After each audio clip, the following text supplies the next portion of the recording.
ഭാര്യാഭർത്തൃ ബന്ധത്തിൽ അറിഞ്ഞും പരസ്പരം സ്നേഹിച്ചും അംഗീകരിച്ചും ജീവിക്കുവാൻ സന്നദ്ധരാണോ? ഇല്ലയാ കൊച്ച, ഈ കല്യാണം നടത്താൻ ഞാൻ സമ്മതിക്കത്തില്ല. അത് മതി.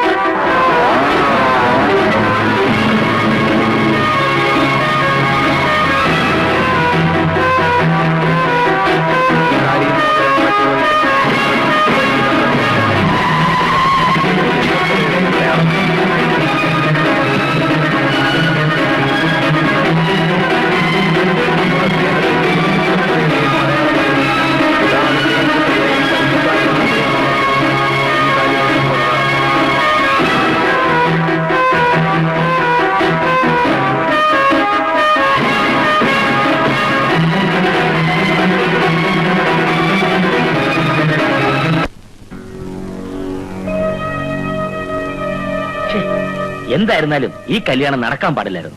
ഈ കല്യാണം നടക്കാൻ പാടില്ലായിരുന്നു എന്ന് പറയുന്നതല്ലാതെ നീ കാര്യം എന്താന്ന് പറയുന്നില്ലല്ലോ. ഓ, ഇനിയിപ്പൊ പറഞ്ഞിട്ടും വലിയ കാര്യമൊന്നുമില്ലല്ലോ.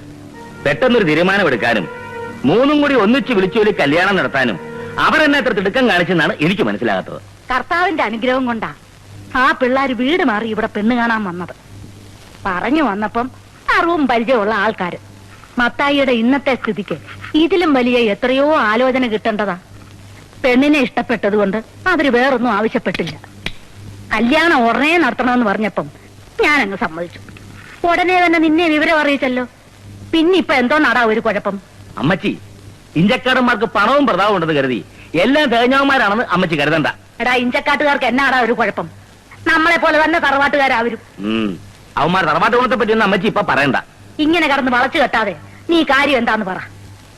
ഒക്കെ പറയാം അമ്മച്ചി, പക്ഷെ അതിനു മുമ്പ് ഞാൻ അറിഞ്ഞിട്ടുള്ള കാര്യങ്ങളൊക്കെ സത്യമാണോ എന്ന് എനിക്കൊന്ന് അറിയണം. എന്നാ കാര്യോ?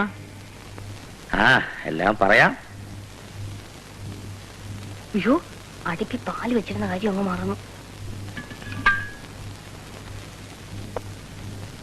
അല്ല, എന്തിനാ ഇത്ര നേരത്തെ എഴുന്നേറ്റേ? കല്യാണം കഴിഞ്ഞാൽ എല്ലാരും വൈകി എഴുന്നേക്കൂ. ഇവിടുത്തെ ഏലിക്കൊച്ചമ്മ പോലും ഇപ്പോഴും എഴുന്നേക്കുന്ന 7 മണിക്കാ. എന്നതാ മോളെ ഇവള് പറയുന്നേ? ഇവള് പറയുന്നൊന്നും മോള് കാര്യമാക്കണ്ട.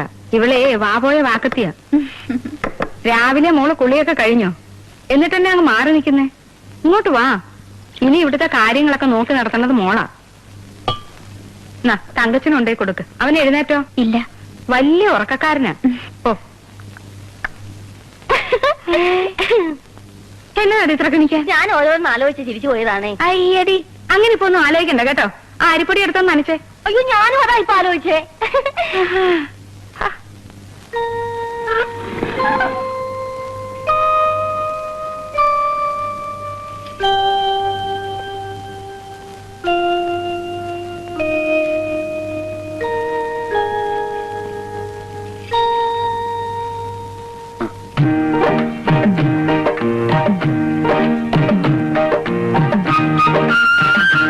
ഇതെപ്പോ എഴുന്നേറ്റ് പോയി? ഞാൻ അറിഞ്ഞില്ലല്ലോ. ഞാൻ എണീറ്റിട്ട് കുറെ നേരമായി. ഇച്ചായ നല്ല ഉറക്കായിരുന്നു. ഇരിക്കെ. ഞാൻ നിന്നോളാം. ഇരിക്കടോ. അയ്യേ, വാ പോലും കഴിയാതെ തന്നെ കാപ്പി കുടിക്കുന്നേ. ബെഡ് കോഫി കുടിക്കാൻ അങ്ങനെ വാ എഴുതേണ്ട ആവശ്യമൊന്നുമില്ല. താനാ ഡോറൊന്ന് ചാരിയേക്ക്. നമുക്ക് കുറച്ചു നേരം വെറുതെ ഇവിടെ ഇങ്ങനെ. എന്താ? അയ്യോ വേണ്ട, അപ്പുറത്ത് എല്ലാരും എഴുന്നേറ്റിട്ടുണ്ട്. ഇതിനൊക്കെ വേണ്ടിയിട്ടുള്ള ലൈസൻസ് അല്ലേ ഈ വിവാഹം എന്നൊക്കെ പറയുന്നത്? അവരെഴുന്നേറ്റാ നമുക്കെന്താ? നീയല്ലേ? അയ്യോ, ഞാൻ പോവാ. ഇനി വന്നേ. വീടന്നേ. ബീനെ, ഇവിടെ വാ.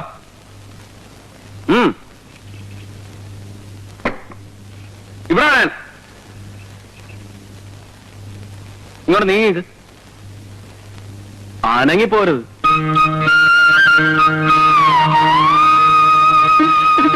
ഇനി ഇടയ്ക്കൊക്കെ ഫ്രീ ആകുമ്പോ ഇതുപോലെ ഇങ്ങോട്ട് വരണം.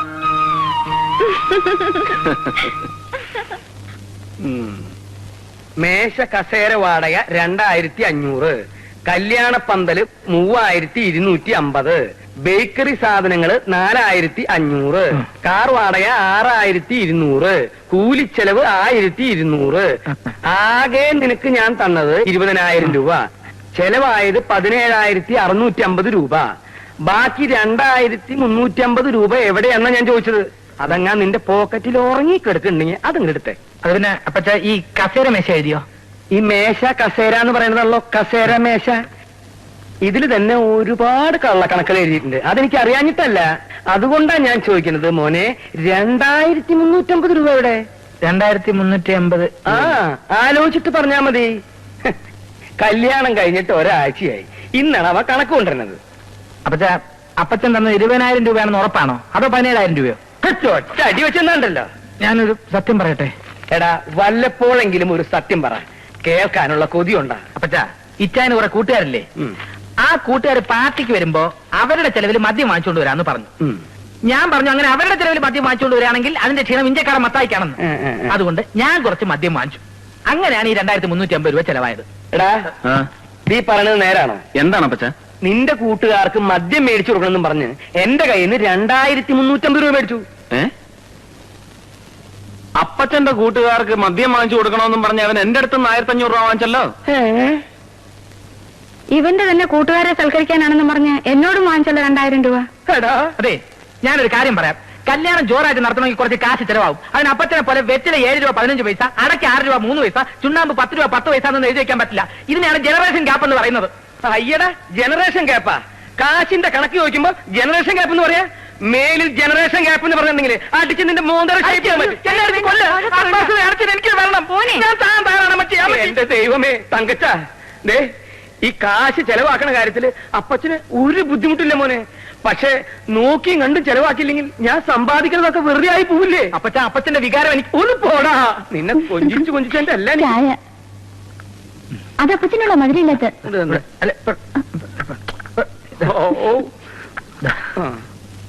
വേണ്ട അമ്മ ചോദിച്ചു. അമ്മ വേണ്ട, എന്റെ പൊന്നു മോത്തേക്ക് കുടിക്കും ഞാൻ. നല്ല ഐശ്വര്യമുള്ള കുട്ടി ആര്? നമ്മുടെ മരുമോളെ. അവൾ ഈ വീട്ടിൽ വന്നത് തന്നെ നമ്മുടെ ഭാഗ്യവാ. ഞാൻ എഴുന്നേൽക്കുന്നതിന് മുമ്പ് വീടൊക്കെ അടിച്ചു വാരി കുളിയും കഴിഞ്ഞു. അടുക്കളയിലേക്ക് വന്ന് നോക്കിയേ, കാപ്പിയും പലഹാരവും ഒക്കെ റെഡി. ഇപ്പൊ ഞാൻ ഒന്നിനും ചെല്ലേണ്ട ആവശ്യമില്ല. പിന്നെ നിങ്ങൾക്ക് കഴിക്കാനുള്ള മരുന്നിന്റെ കാര്യം വരെ അവൾ എന്നോട് ചോദിച്ചു മനസ്സിലാക്കി വെച്ചിരിക്കുക. എടേ, മരുമക്കളെ തെരഞ്ഞെടുക്കുന്ന കാര്യത്തില് മത്തായിക്ക് ഒരു തെറ്റും വരില്ല. ഇനി ഒരു മരുമോളും കൂടെ ഈ വീട്ടിൽ വന്നു കഴിഞ്ഞാൽ പിന്നെ അമ്മച്ചിക്ക് ചെയ്യാൻ ജോലിയേ ഉണ്ടാവില്ല. എന്താ ചെയ്യല്ലേ ഇവരെ ശാപം.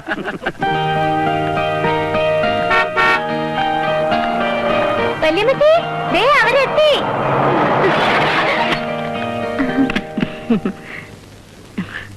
എന്താ മോളെ, സുഖമാണോ? എത്ര നേരമായി ഞങ്ങൾ കാത്തിരിക്കുന്നു. താമസിച്ചു പോയില്ലയോ? ഈ അംബാസഡർ ആയതുകൊണ്ടാ ഇത്രയും താമസിച്ചു പോയതേ. മാരുതിയിലായിരുന്നെങ്കിൽ പ്ലെയിനെ പറക്കുന്ന പോലെ ഇനി വന്നേനെ. ഇതൊന്നും പോരാന്നിട്ട് ഇപ്പൊ വേറെ ഒരെണ്ണം ബുക്ക് ചെയ്തിരിക്കുക. എന്നതാറാ അതിന്റെ പേര്?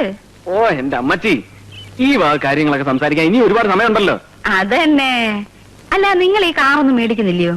ഓ, വല്ലപ്പോഴും വെച്ചിട്ട് എണ്ണ തേച്ച് കുളിക്കണമെന്ന് വെച്ച് ആരെങ്കിലും വൈദ്യശാല വിലക്ക് വാങ്ങിക്കാറുണ്ടോ? അല്ലടാ മോനെ. അതന്നെ. അല്ലെങ്കിൽ അമ്മച്ചിക്ക് ടൂറിസ്റ്റ് ടാക്സി യാത്ര ചെയ്യാനാ ഇഷ്ടം. അല്ല, അപ്പൊ ഇവിടെ ഇങ്ങനെ നിക്കണോ? അല്ല, അകത്തോട്ടിരിക്കാം.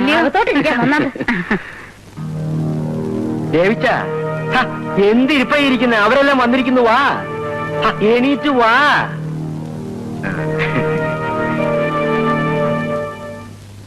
വരുന്നുണ്ട്. ഇരിക്കെ.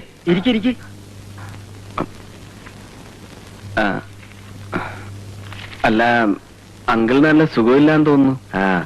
പ്ലെയിൻ ടിക്കറ്റ് ശരിയായ ഉടനെ മടങ്ങി പോകണമെന്ന് പറഞ്ഞു നിൽക്കുക ഡേവിച്ചൻ. അയ്യോ, നാട്ടിൽ വന്നിട്ട് ഇത്ര പെട്ടെന്ന് അങ്ങോട്ട്? അവിടെ ബിസിനസ് അല്ലേ, പിന്നെ എനിക്ക് ഒരുത്തനെ വിശ്വാസമില്ല. സ്വന്തം മോളെ പോലെ അപ്പച്ചനും അമ്മച്ചും എന്നെ നോക്കുന്ന എല്ലാം കർത്താവിന്റെ അനുഗ്രഹം. ആ പിന്നെ കല്യാണം കഴിഞ്ഞിട്ട് എന്തുണ്ട് വിശേഷം? എന്ത് വിശേഷം? ഒരു വിശേഷമില്ലേ? അറ്റ്ലീസ്റ്റ് ഹണിമൂൺ ട്രിപ്പിന്റെ ഡീറ്റെയിൽസ് എങ്കിലും ഒന്ന് പറഞ്ഞതാ. ഏതെല്ലാം സ്ഥലങ്ങളിൽ പോയി നിങ്ങള്? അയ്യടി, പെണ്ണിന്റെ ഒരു കിന്നാരം. രണ്ടുപേരും കൂടി എന്നതാ ഒരു കൊച്ചു വർത്താനം. ഓ, ഇതുങ്ങള് സംസാരിക്കാൻ തുടങ്ങിയ നേരം വെളുക്കുന്നിടം വരെ ഇരുന്നോളും. ഉറക്കം പോലും കളഞ്ഞു. അയ്യോ, അപ്പൊ അപ്പഴാ ഉറങ്ങുന്നേ? പകല് മുഴുവൻ ഉറങ്ങി ആ ക്ഷീണം തീർക്കും. ആഹാ.